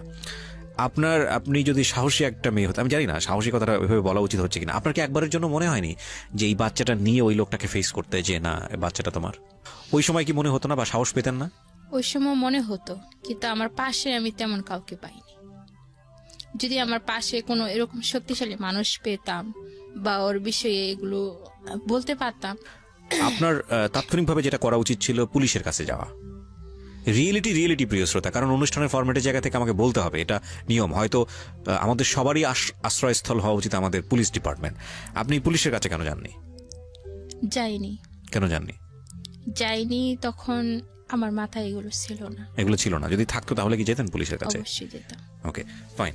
সবারই আমি বলবো একটা কথা, যে আপনি বিচার পান কি না পান, ন্যায় বিচার পান, পুলিশের অনেক অনেক সদস্য আছে যারা সত্যি সত্যি অনেক মহৎ। আমরা একটা পারসেপশন আমরা একটা গ্রো করি, এবং সেটা অনেকের আচরণের জন্যই হয়, একটা নেগেটিভ পারসেপশন পুলিশ সম্পর্কে। কিন্তু আপনাদের প্রথম যেখানে নক করা উচিত সেটা হচ্ছে থানা পুলিশ, এরকম ঘটনা ঘটলে। ওকে, বলুন। তারপরে আগের মতোই আমার আম্মু আমার সাথে ব্যবহার করতে থাকে। তখন প্রায় 9 মাস হয়, তখন আমার ছেলে প্রায় হাঁটতে শিখছে।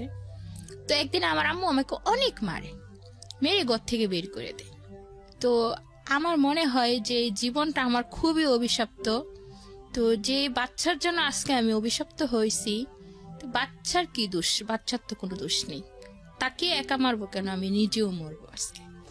তো মানে প্ল্যান ছিল যে বাচ্চাকে মারবেন, আপনিও মরে যাবেন, নিজেও মরবো।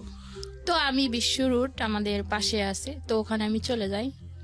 যাওয়ার পর বাচ্চাটা ঘুমিয়েছিল, আমি কোলে নিয়ে, মানে ঠিক গাড়ি আসতেছে, মানে আমি যাচ্ছি, ঠিক ওই মুহূর্তে একটা লোক আমাকে পিছন দিয়ে টেনে ধরার পর তখন রাত্রে 11টা বাজে, বলতেছে যে তুমি এটা কি করতেছো, এখন তো মরে যেতা।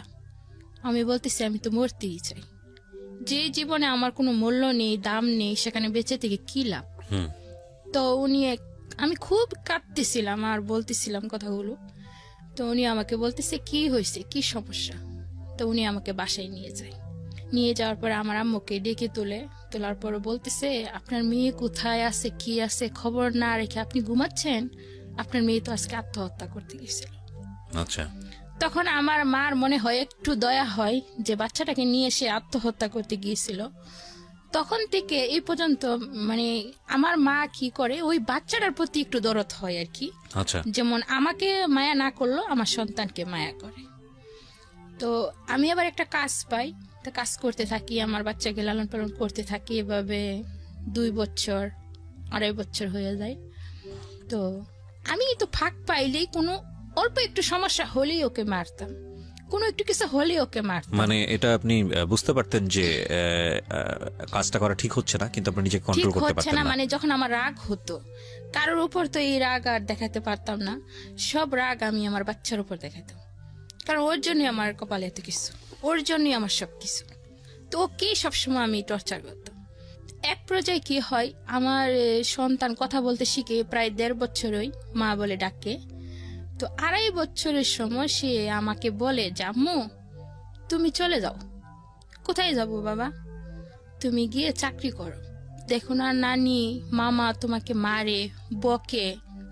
যেদিন আমার এই 2.5 বছরের বাচ্চা আমার কষ্টটুকু বুঝতে পারলো, সেই দিন থেকে আমি ওকে বুকে টেনে নেই। তারপর থেকে আমি কোনো দিন ওর গায়ে আঘাত করি না।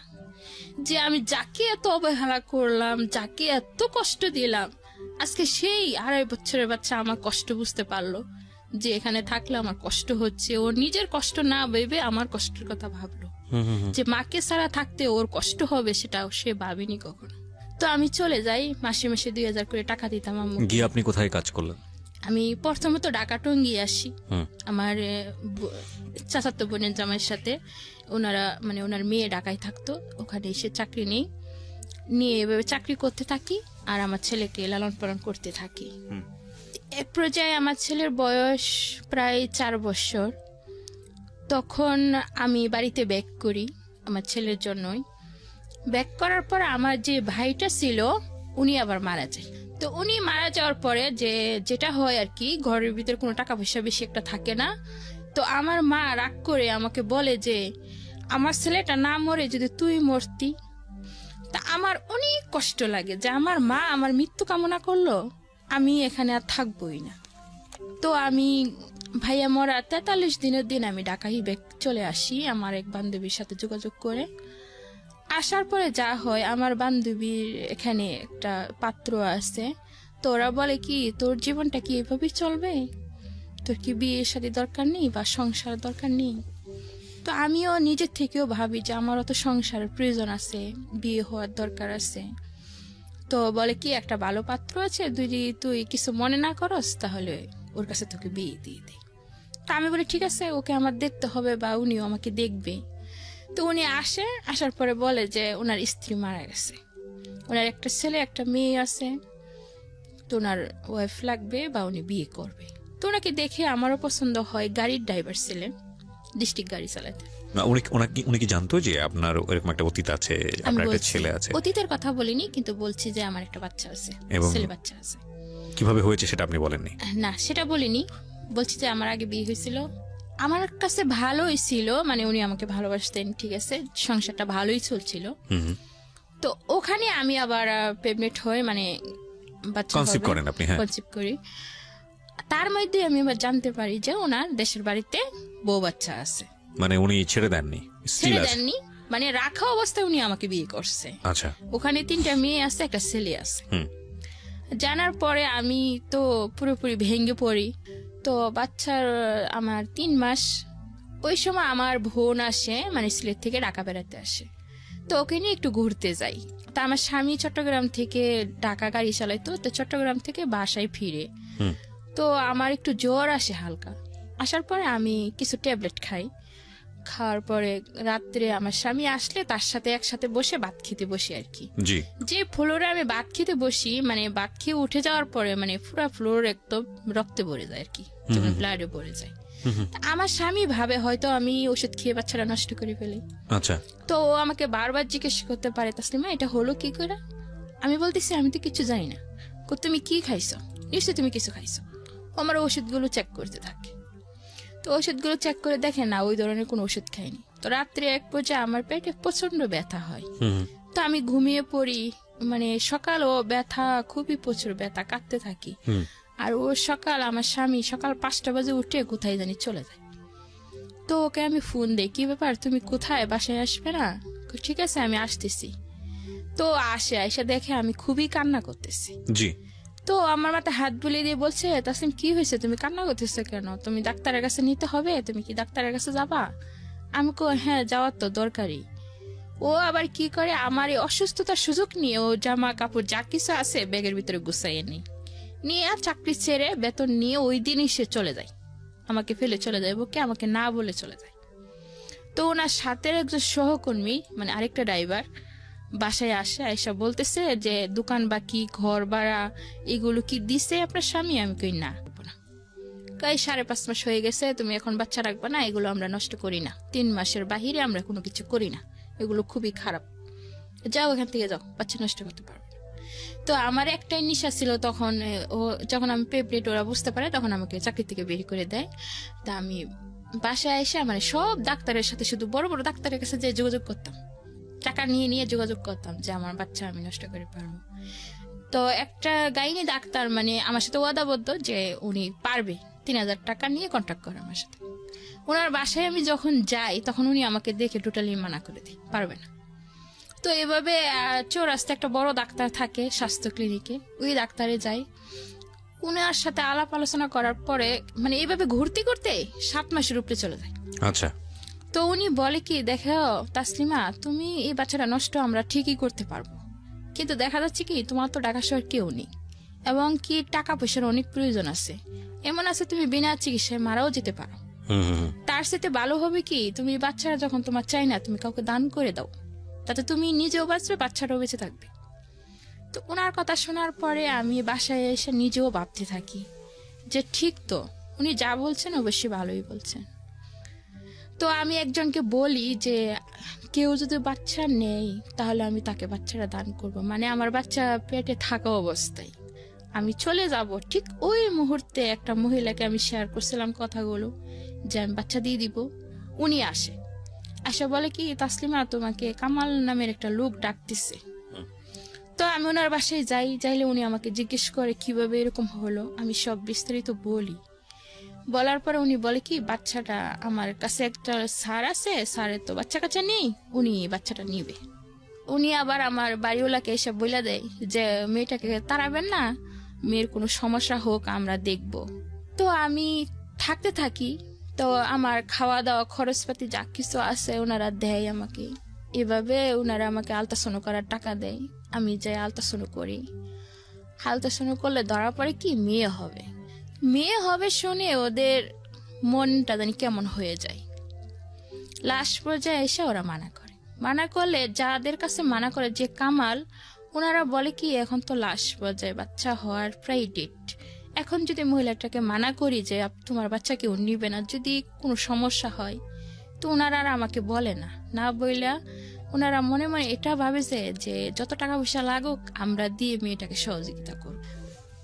আমি যে বাড়িতে থাকতাম এই বাড়িওলি আবার মানে উনি যে করে যাতায়াত করেন আর কি জজ করে, তো উকিলে নাকি একটা বাচ্চার দরকার। তো উনি আবার আমাকে বলতেছে যে আমার বাড়িতে বাচ্চা মানে অন্য কাউকে দিয়ে দিবে, অথচ আমি জানি না। আমার উকিলে একটা বাচ্চা চাইছে অনেক দিন ধরে আমার কাছে, বলছে কোথাও পাইলে খুশ বলার জন্য। পরে ওনারা আবার কিভাবে জানি ওনার সাথে যোগাযোগ করে, কইরা উকিলের সাথে যোগাযোগ করে।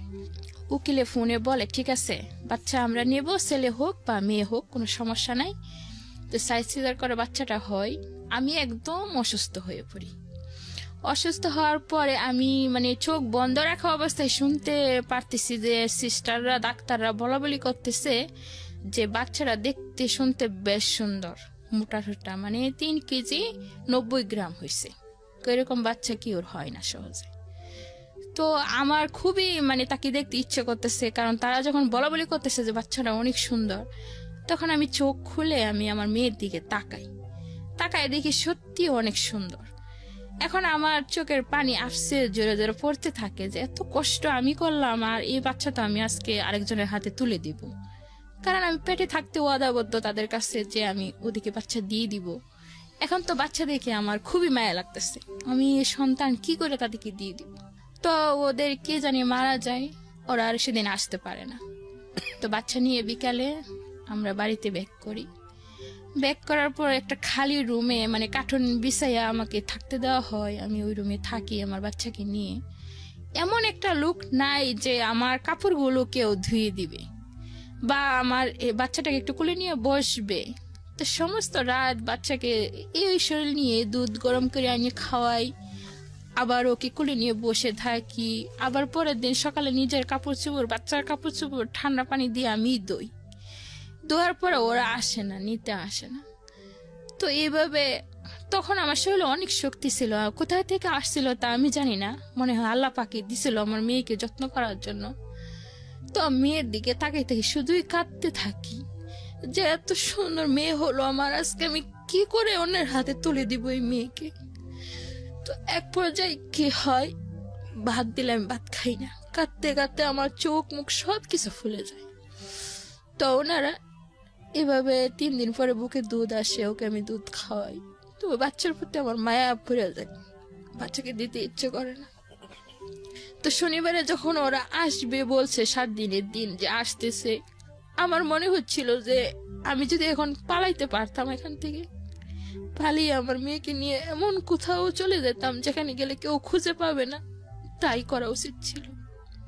এদিকে 3 দিন পরে আমি আবার স্বামীকেও ফোন দেই যে তোমার একটা মেয়ে হয়েছে। ওর কান্না পর্যন্ত শোনাই, তবুও তার কোনো বিশ্বাস হলো না।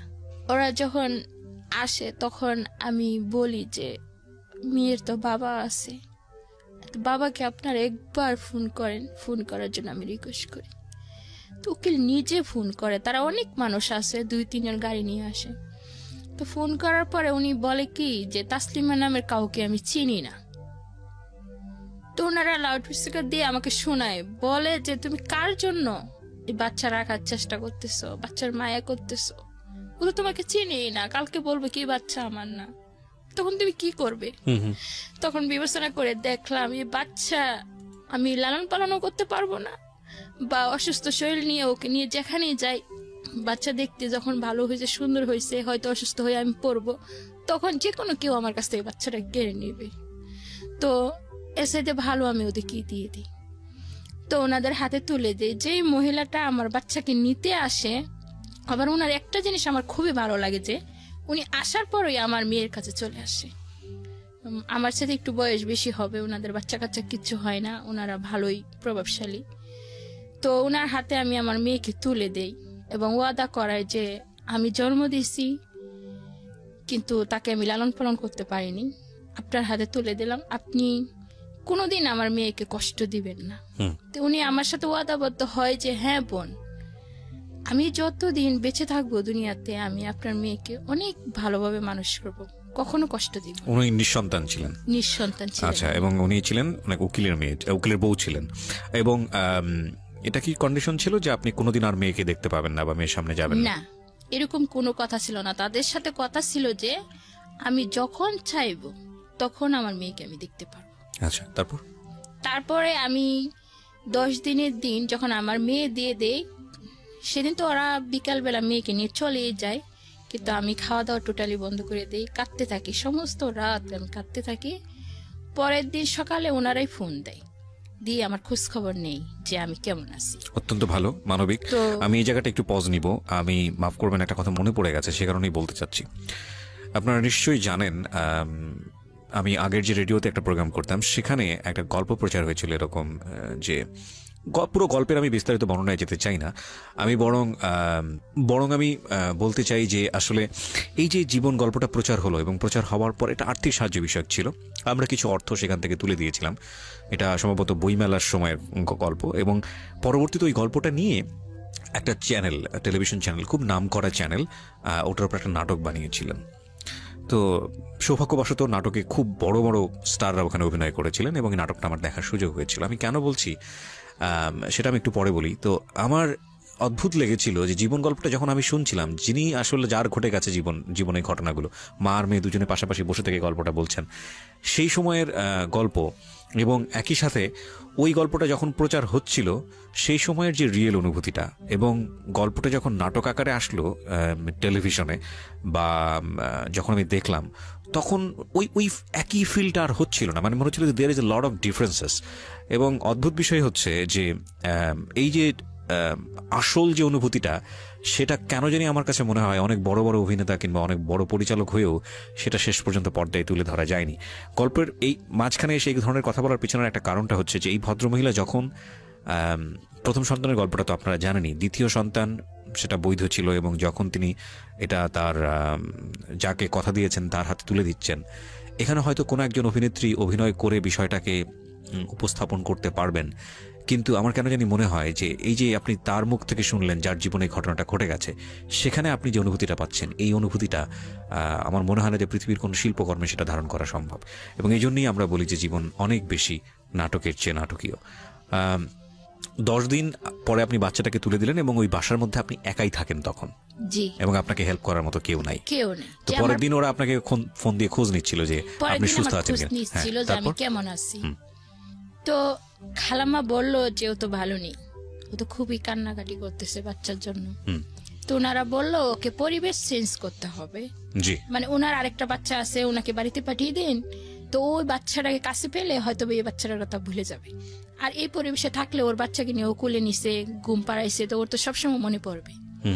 তো খালাম্মা আমাকে অনেক রিকোয়েস্ট করে, মা তুমি বাড়িতে চলে যাও। তো যখন ওনাদের হাতে টাকাটা দিয়ে যায় খালাম্মার হাতে, খালাম্মা আমাকে বলে না। যখন আমি বাড়িতে চলে যেতে চাই তখন ওই 10,000 টাকা আমাকে উনি দিয়ে দেয়। এখানে একটা বিষয় আসে, সেটা হচ্ছে 10,000 টাকার কোনো কন্ট্যাক্ট কি ওনার সঙ্গে আপনার হয়েছিল? কোনো কন্ট্যাক্ট ছিল না। এটা বলে ভালোবেসে দিয়েছেন। জিজ্ঞেস করছিল যে তাসলিমা তুমি কি বিনিময়ে কিছু চাও? আমি বলছি না, আমার সন্তানের বিনিময়ে কি নিব আমি আমার সন্তান আপনাদেরকে এমনিতে দান করলাম। তো ওই 10,000 টাকা ওনারা খুশি হয়ে আমাকে দিয়ে গেছিল। সন্তানের বয়স কত এখন?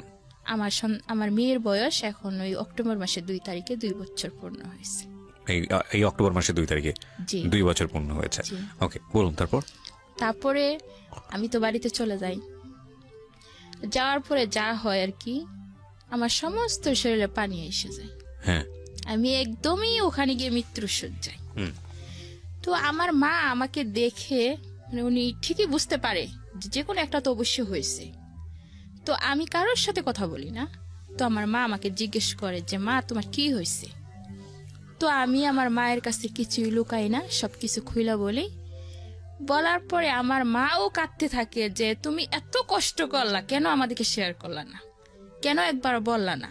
তোমার মেয়ে তুমি অন্যের হাতে তুলে দিয়ে আসছো, তুমি বলতা বা বাড়িতে চলে আসতা। তো বললাম যে আগের বাড়ি তো আসছিলাম, এক্স্যাক্টলি, তখন তো আমার যে কষ্ট হয়েছিল ওই পরিমাণ কষ্টের কারণে তো এখন আমি আসিনি। রাইট, ছেলেটাকেই তোমরা যেভাবে নিয়েছো, এরপরে যদি একটা মেয়ে নিয়ে আসতাম তাহলে তো সেটা আরেকটা, তোমরা আমাকে ঘর থেকে বের করে দিতে। রাইট। তো আমার আম্মু আর কিছুই বলে না। তখন আমার আম্মু বুঝতে পারে যে ও তো এমনিতেই কষ্ট পাইছে, যদি আমরা আরো কষ্ট বলতে থাকি তা আরো বেশি কষ্ট পাবে। হ্যাঁ, তো আমার আম্মু কি করে, আমাকে খুবই যত্ন করে তখন বাড়িতে গেলে। আর ওই 10,000 টাকা আমি নিয়ে আম্মুর কাছে দিয়ে দিই। আম্মু আমাকে গাইনি ডাক্তারের কাছে নিয়ে যায়, চিকিৎসা করাই, যা খাওয়াইতে বলে তাই খাওয়া, গরম পানি দিয়ে গোসল করাইতো। তো এইভাবে আমি মোটামুটি 1-1.5 মাসের ভিতরে মোটামুটি একটু সুস্থ হয়ে যাই। যাওয়ার পরেও আমার সেই ঘুরে ঘুরে আমার ওই মেয়ের কথাই মনে পড়ে। আমার ছেলে আমার কাছে আসতেছে, বুকের উপর মাথা রেখে বলতেছে, আম্মু তোমার কি হয়েছে, তুমি শুয়ে আছো কেন, উঠো, তুমি শুয়ে থাকলে আমার ভালো লাগে না। ও তো আর বুঝতেছে না যে আমি খুব কষ্টে আছি। ও এসে আমাকে জড়িয়ে ধরতেছে, আম্মু আমাকে কোলে নাও। আমি যে অসুস্থ সে তো বুঝতেছে না। তো এভাবে আমি ছেলের সাথেও বেশি একটা কথা বলতাম না, মানে 3 মাস টোটালি আমি কারোর সাথে কথা বলতাম না। তো আমার পাড়াপড়শিরা যারা আছে সবাই বলতো যে তুই আয়শা ঘরের ভিতরে শুয়ে থাকস কেন, আমাদের কাছে যাস না। আম্মা বলতো যে ওরে বিরক্ত করিস না, চলে যা। তো এইভাবে আমার মতো আমি থাকতে থাকি। 3 মাস পরে আমি ঢাকায় ব্যাক করি আমার মেয়ের টানে। অবশ্য আসার কোনো উদ্দেশ্য ছিল না। যখন আমি আমার মেয়েকে দেখার জন্য যাই, মানে জসকোরে যাই, সাদা ছিল। আপনি সাদা কাগজে সাইন করে দিয়েছিলেন? আমি সাদা কাগজে সাইন করে দিই, কোনো রকম শেয়ার ছিল না। ওকে। তো ওরা যখন দেখতে দিবে না, এক পর্যায়ে আমি জোরাজুরি করি, কেন দেখতে দিবেন না, ওই সময় তো এরকম কথা ছিল না। তো ওনারা বলে আমাদের নিয়ে নিছি যখন, সেটা দেখতে দেওয়া যাবে না, আপনি ভালো থাকেন, আপনার মতো আপনি থাকেন। আমার বাচ্চা আমি নিয়েছি, ওকে আমরা আমার মতো করে মানুষ করব, কিন্তু দেওয়া যাবে না, দেখা যাবে না। তো আমার খুবই কষ্ট লাগে সেই দিন, আমি খুব কাঁদতে থাকি ওখানে বসিয়ে, ওই মানে জজ করে বসিয়ে আমি কাঁদতে থাকি ওদের সামনে। একজন প্রফেসর আমাকে বলে যে মা, ত্যাগটা তো তুমিই করছো, এই ত্যাগটাও তোমাকে করতে হবে। আর তুমি তো মা, 10 মাস 10 দিন গর্ভে ধারণ করছো, তাকে জন্ম দিছ, 1 ফোঁটা হলো তারা তুমি বুকের দুধ খাওয়াইছো, তুমি মা থাকবা, ওরা যতই লালন পালন করুক, একদিন তোমাকেই মা বলে ডাকবে, তোমার কাছে ফিরবে। তুমি আশা ছাইরো না, আশা রাখো মনে, আশার আলো একদিন ঠিক জ্বলবে। তো ওনার কথা শুনে আমার খুবই ভালো লাগে। যে যাই হোক, সেদিন আমি ওখান থেকে চলে আসি, কিন্তু বারবার আমি ওদের কাছে যেতে থাকি। আমি কিছুতেই আমি আমার মেয়েকে বলতে পারি না, এখনো পারি না। যখন তার এই চেহারা আমার চোখের সামনে বেশি ওঠে বা ওর কথা আমি মনে করি, তখন আমার চোখ দিয়ে আশ্চর্য পানি ঝরতে থাকে। আমার মনে হয় যে আমি যদি ওকে সামনে পেতাম, যে আমার বাচ্চারা কোথায় আছে, আমি যদি সেই ঠিকানাটা জানতাম যে আমার বাচ্চারা কোথায় আছে, ওরা আমাকে ঠিকানাও দিচ্ছে না বা বলতেছেও না। তো ওরা শুধু অফিসের ঠিকানা দিচ্ছে, আমি অফিসে যাই। আমার মনে হয় যে আমি ওদের কাছ থেকে কেড়ে নিয়ে আসতাম, এবার জেল খাটতে হয় বা ফাঁসি হয় হতো। নিজের বাচ্চার জন্য আমি ফাঁসির দড়িও গলায় পড়তে রাজি ছিলাম, কিন্তু আসলে এরকম কিছু হচ্ছে না। ওরা আমার কাছ থেকে পালিয়ে বেড়াচ্ছে আর আমি ওদিকে খুঁজে বেড়াচ্ছি। তো সন্তান কি জিনিস, প্রথম সন্তান হয়তো বা আমার অল্প বয়সে হয়েছিল, সেজন্য তার প্রতি এতটা দরদ ছিল না, এখন আছে। আর আমার মেয়ের প্রতি যে আমার এত টান, এত দরদ, হয়তো বা তাকে অন্যের কুলে তুলে দিছি বলি, ওই তার মায়া বা তার কোনো কিছু আমি বলতে পারি না। সবসময় মনে হয় যে আমি নিঃস্ব হয়ে গেছি। আপনি গল্পের এখন যে জায়গাটায় দাঁড়িয়ে আছেন, সেটা আপনার জীবনের বর্তমান পরিস্থিতি, আমি যেটা বুঝতে পারছি। আপনার প্রথম সন্তানের বয়স কত এখন? আমার প্রথম সন্তানের বয়স ডিসেম্বর মাসের 13 তারিখে 8 বছর পূর্ণ হবে। 8 বছর পূর্ণ হবে। ওকে, পড়াশোনা করছে? ক্লাস 3-তে পড়ে। ক্লাস 3-তে পড়ে। আপনার দ্বিতীয় সন্তান, যাকে আপনার একবারই তুলে দেওয়ার পরে আর জীবনে কখনো দেখার সুযোগ হয়নি, হয়তো আর কখনো হবেও না। কিন্তু আপনি মা, এবং আপনাকে আমার কোনোভাবেই বোঝানো সম্ভব না। পৃথিবীর এই কঠিন দায়িত্ব কেউই পারবে না, কোনো প্রেজেন্টারই পারবে না বা কোনো মোটিভেটরও পারবে না, যে একজন মাকে বোঝানো যে না, আপনার সন্তান আপনি দিয়েছেন, সুতরাং ওদিকে আপনি টার্গেট করেন না। কারণ মায়ের এই অনুভূতি, এটা কি, এটা সৃষ্টিকর্তা কি দিয়েছেন, এটা একজন মাই ভালো বলতে পারবেন। আর কি করেন আপনি এখন, এমনি পেশায় কি করেন? আমি আমার ওই বাচ্চারা হওয়ার পর থেকে আমি কোমরে একটা সমস্যা হয়ে যায়, বসে কাজ করতে পারি না, বেশিক্ষণ বসে থাকতে পারি না। তো গার্মেন্টসে চাকরি করতাম আগে, হয়তো বা সেজন্য এই সমস্যাটা হয়েছে। তো অনেক দিনই আমি বেকার ছিলাম। তো ডাক্তার একজন, উনি খুবই ভালো মানুষ। তো ওনার এখানে আমাকে ছোট্ট একটা চাকরি দেয় আর কি, 6,000 টাকা বেতন দেয় মাসে। আমি 8 ঘন্টা 5 ঘন্টা ডিউটি করি ওনার কাছে, টুকটাক কাজ করে দিই। তো ওটার থেকে আমি মনে করেন মাসে 1,000 কখনো 2,000 এরকম আমার ছেলের পড়ার খরচটা দিই শুধু, আর কোনো খরচ দিই না। আমার আম্মু বলছে আমাকে, মানে আমার আম্মা এখন আমাকে খুবই মায়া করেন। আমার ভাইয়া মরে যাওয়ার সময় আমার আম্মুকে রিকোয়েস্ট করে বলে গেছে যে ওর জীবনটার জন্য আমি দায়ী। আমি যদি ওই সময় ওরে টেক কেয়ার করতাম। আপনার মা মারা গেছেন? আমার ভাইয়ার কথা বলতেছি। আচ্ছা, ভাইয়া মারা গেছেন। ভাইয়া মারা গেছেন। আমার ভাইয়া নিজের দোষ নিজেই স্বীকার করলো যে আমি যদি ওকে ওই সময় টেক কেয়ার করতাম, আমার কাছে রাখতাম, তাহলে ওর জীবনটা আজকে এই জায়গায় দাঁড়াতো না। তো ওর জীবন যেভাবেই দাঁড়াইছে, ও তো খুব কষ্টেই আছে।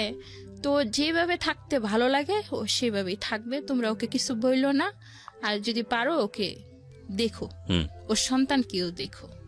তো আমার আম্মু সেই দিনই আমাকে বলছে যে মা, তুমি যেখানে গিয়ে থাকতে তোমার ভালো লাগে সেখানেই থেকো। মানে আমার এই মেয়েটা হওয়ার পরে তোমার বাচ্চা, মানে ছেলের জন্য কোনোদিনও তুমি টেনশন করো না। আমি যে কদিন পৃথিবীতে বাচ্চা আছি, তোমার ছেলেকে আমি লেখাপড়া শেখাবো এবং বড় করে রেখে যাব। আমি যেদিন মরে যাব সেই দিন তুমি তোমার ছেলের দায়িত্ব নিও এবং তাকে তুমি কাছে নিও, কারণ তখন তো ওকে দেখার মতন কেউ থাকবে না। এটা আপনার মা বলেছে আপনাকে? এটা আমার মা বলছে, এবং আমার মা এখন আমার খুবই টেক কেয়ার করে। যাই হোক, হয়তো খুব কঠিন একটা সময় আপনি পার করেছেন। তো আজকে আপনি যে গল্পটা বললেন, এটা যদি আপনার পরিবার জানে, যেটা আমি প্রথমেই বলছিলাম, এটা একটা রিস্কি গল্প আপনার জন্য। আপনার সন্তানের পরিচয় নিয়ে কিংবা সবকিছু নিয়ে আপনি আজকে সবকিছু, এখানে কোনো কিছু রাগঢাক করেননি, সবকিছু ওপেন করে দিয়েছেন। কি হবে আপনার পরিবার যদি জানে? কোনো সমস্যা কি হবে?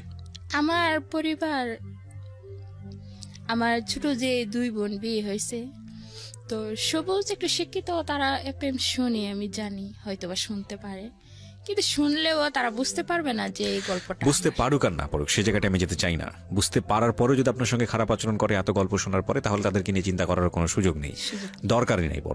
বরং এই জায়গাটায় যেতে চাই যে আপনার সন্তান এখন 8 বছর বয়স, আপনার সন্তান একদিন বড় হবে। আপনার সন্তানের কাছে কি আপনি এই ব্যাপারটা গোপন রাখবেন, নাকি একসময় বলবেন যে আসলে বাবা এইভাবে এরকম ঘটনা ঘটেছিল? কি করবেন? আপনার মন থেকে কি বলেন? আমার সন্তান এখনই আমাকে প্রশ্ন করে যে আমার বাবা কোথায়।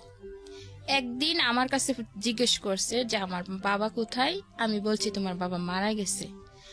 তখন তার নানির কাছে গিয়ে জিজ্ঞেস করছে, সে একই কথা বলছে।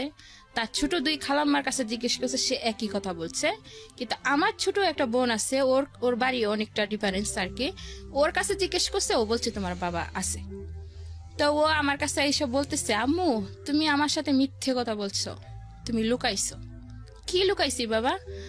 কই যে আমার আব্বু বেঁচে আছে, তুমি বলছো মারা গেছে। তা আমি বলি, না বাবা, যে তোমার খোঁজ খবর নেয় না, তোমার দায়িত্ব পালন করে না, তোমাকে কোলে নেয় না, আদর করে না, তোমাকে মজা কিনে দেয় না, তোমার সাথে দেখা করতে আসে না, সে তো মরে যাওয়ার মতোই। ফাইন। আপনি বোধহয় গল্পের একটা পর্যায়ে বলছিলেন যে যেই ভদ্রলোক আপনার সঙ্গে এই কাজটা করেছে, তো ভদ্রলোক শব্দটা উচ্চারণ করা ঠিক হলো না। যাই হোক, তো ওনার সঙ্গে বোধহয় আপনি একবার ফেস টু ফেস হয়েছিলেন আপনার বাচ্চা হওয়ার পরে। সেই ঘটনাটা কি ছিল? আমি আমার বাচ্চার 3 বছর হওয়ার পরে আমি ইচ্ছাকৃতভাবে চট্টগ্রামে যাই। যাওয়ার পরে ওনার মুখোমুখি হই। হওয়ার পরে আমি সব বিস্তারিত তাকে খুলে বলি যে আপনার একটু এই পরিস্থিতির কারণে দেখেন আজকে আমার জীবনটা শেষ হয়ে গেছে, এবং আপনার একটা ছেলে সন্তান আমার কাছে আছে বা জন্ম নিয়েছে। আমি তার ছবিও দেখাই তারে। দেখানোর পরে সে কি করে, তার ফোন নাম্বারটা আমাকে দেয় এবং কি বলে সে মাসে মাসে কিছু টাকা খরচ দিবে। কিন্তু এই পর্যন্ত খরচ তো দূরের কথা, সে একবার ফোন দিয়েও জিজ্ঞেস করেনি। কিন্তু পিতৃ অধিকার বলে তো একটা বিষয় আছে। একটা হচ্ছে যে খরচ তো অন্য বিষয়, কিন্তু আপনার সন্তান যেভাবে আপনাকে প্রশ্ন করছে, এই প্রশ্নের উত্তর আপনি ভবিষ্যতে কিভাবে ফেস করবেন? ভবিষ্যতে আমি এখনই চিন্তা করি যে আমার ছেলে আল্লাহ দিলে অনেক মেধাবী, সব দিক দিয়ে ভালো। তো ও এখনই বলে যে মা আমার আব্বু কোথায় আছে। না, আমি সেটা জানি, কিন্তু আপনি ফেস করবেন কিভাবে? আপনার সিদ্ধান্তটা কি? আমার সিদ্ধান্ত এটাই, আমার ছেলে যেদিন বড় হবে, এখন হয়তো সে ছোট আছে বুঝবে না, আর একটু বড় হবে, তখন আমি আমার ছেলেকে সবকিছু খুলে বলবো। খুলে বলার পরে সে যা সিদ্ধান্ত নিবে সেটাই আমার সিদ্ধান্ত। সেদিন যদি আপনার ছেলের সিদ্ধান্ত যদি এরকম হয় যে না তার মধ্যে একটা হীনমন্যতা কাজ করে, বা একটা এমন একটা সিদ্ধান্ত আসলো যেটা আপনি মানতে পারছেন না, তখন আপনি কি করবেন? এমন একটা সিদ্ধান্ত হতে পারে যে সে আপনার সঙ্গে থাকলো না, এমন একটা সিদ্ধান্ত হতে পারলো যে সে এমন হলো যে ঠিক আছে আমার যেহেতু বাবারও পরিচয় নেই আমি মারও পরিচয় দিব না, এরকম সিদ্ধান্ত তো আসতে পারে, মেবি যে কোনো কিছু হতে পারে। তখন আমি কি করব সত্যি বলতে ভবিষ্যতের কথা এখন আমি বলতে জানেন না। পারতেছি না সেটা তবে একটা কথা আমি আপনাকে বলি,